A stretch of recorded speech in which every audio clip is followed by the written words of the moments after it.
यहाँ पर सोनम पर शक होने की साथ वजह क्या है यहाँ पर वो आपको बताते चलते, क्योंकि ये सवाल अब खड़ा हो चुका है कि सोनम हत्याकांड में शामिल थी या नहीं थी। राजा की जानकारी जो थी राजा के परिवार को नहीं दी गई।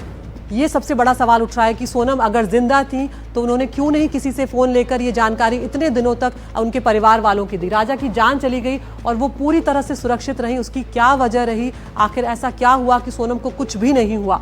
मेघालय से संदिग्ध तरीके से वो उत्तर प्रदेश पहुंची है, ये अपने आप में बहुत बड़ा सवाल है, क्योंकि अगर शिलोंग में राजा का मर्डर हुआ था तो शिलोंग से अगर गाजीपुर तक की बात करें तो 1000 किलोमीटर से ज्यादा का सफर है। वो आखिर कैसे उन्होंने तय कर लिया। गाजीपुर में गुपचुप तरीके से पहचान छुपा कर वो रही, ये एक अपने आप में बहुत बड़ा शक सोनम के ऊपर खड़ा हो रहा है कि वो इतनी दूर से यहाँ आ गई, उन्होंने किसी को जानकारी भी नहीं दी और किसी को कानो कान खबर भी नहीं हुई। राजा के बारे में मेघालय में भी किसी से सोनम ने आखिर क्यों कुछ नहीं कहा, क्यों ऐसा हुआ कि उनके पति का मर्डर हो जाता है और उन्होंने कोई जानकारी नहीं दी। मीडिया में इतना कुछ चल रहा था, बावजूद उसके सोनम सामने नहीं आई, किसी से उन्होंने संपर्क नहीं साधा, वो गुपचुप तरीके से रहती रही और सबको ये लगा कि वो लापता हैं, कहीं उन्हें भी कुछ ना हो गया। और ये चिंता उनके घर वालों को, उनके परिवार वालों को लगातार सता रही थी। मध्य प्रदेश से मेघालय तक सरकारें परेशान रही, लेकिन सोनम ने कोई भी खुलासा नहीं किया है। यहाँ पर राजा रघुवंशी की मां, जिन्होंने अपने बेटे को खो दिया है, उनका क्या कुछ कहना है वो आपको सुनवाते हैं।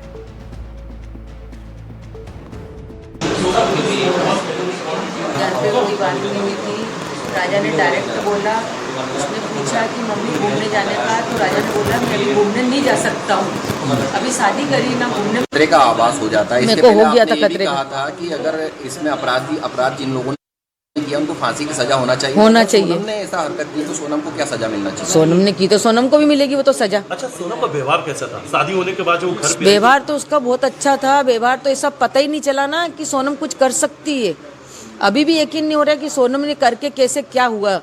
सोनम की कॉल डिटेल बता रही कि घंटों लगातार वो राज कुशवाहा से बात कर रही थी। यहाँ घर पे भी फोन चालू था, हाथ में फोन था?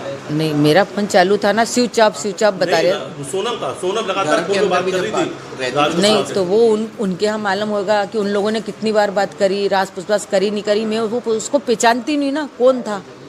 हमको जरा सी भनक नहीं है, किसी को भनक नहीं हमारे घर में कि कौन था कि कौन नहीं था, किसी को निराश।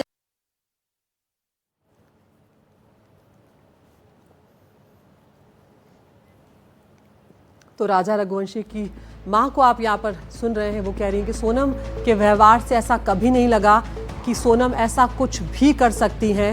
और उनका ये कहना है कि जिसने भी उनके बेटे की हत्या की है उसे सजा मिलनी चाहिए। अगर सोनम ने हत्या की है, सोनम उसमें शामिल है।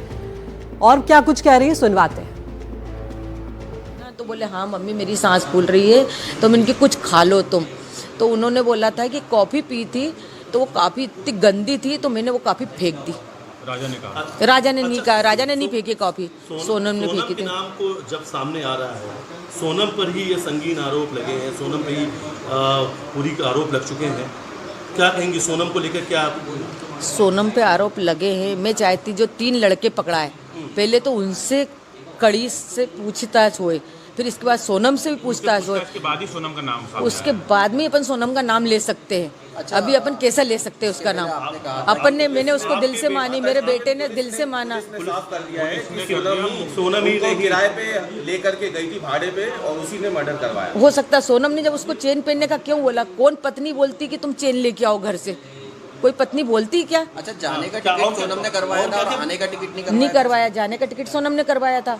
उसको तो ये भी नहीं पता होगा, इसके बेटे ने इसको बता दिया। और शिलोंग जाने का प्लान मेरे बेटे ने तो वो बता के गया। अचानक से दर्शन करने के बाद में वो शिलोंग की तरफ चले जाते जबकि प्लान नहीं था। यानी प्लान नहीं था ना, यानी सोनम ने सोनम ने प्लान बनाया।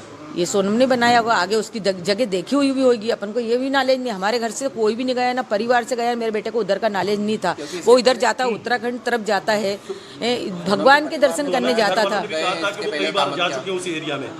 उनकी मम्मी ने बोला था कि हम अगले साल ही होके आए। हाँ, उन्होंने यूँ बोला था हम अगले साल ही होके आए वहाँ से वो लेके। और मैंने बोला कि मेरे को जैसा है ना, राजा की चेन मैंने एयरपोर्ट पे देखी। मैंने बोला बेटा तू चेन पहन के क्यों गया? तो बोले मम्मी मेरे को सोनम ने बोला था। अच्छा, उसने यूँ बोला तो मैंने कि मेरे को डर सा लग रहा। तो मैंने उनकी मम्मी से बोला कि देखो राजा चेन पहन के गया, मेरे को खतरा लग रहा है। तो हो सके वो खतरा किस कारण से लग रहा था कि वो चेन से ही खतरा सामने वाले को वो होएगा और ये बात वहीं के वहीं दब जाएगी। कुछ न कुछ बात कुछ होएगी, कुछ प्लानिंग ही होएगी ना। अच्छा, माँ को खतरे का आभास हो जाता है। मेरे इसके को पहले हो गया आपने था ये भी खतरे का। कहा था कि अगर इसमें अपराध जिन लोगों ने किया उनको फांसी की सजा होना चाहिए। होना अगर चाहिए। सोनम ने ऐसा हरकत की तो और देखते हैं। अरे यार मेरा 1-to-1 हो जान दो यार।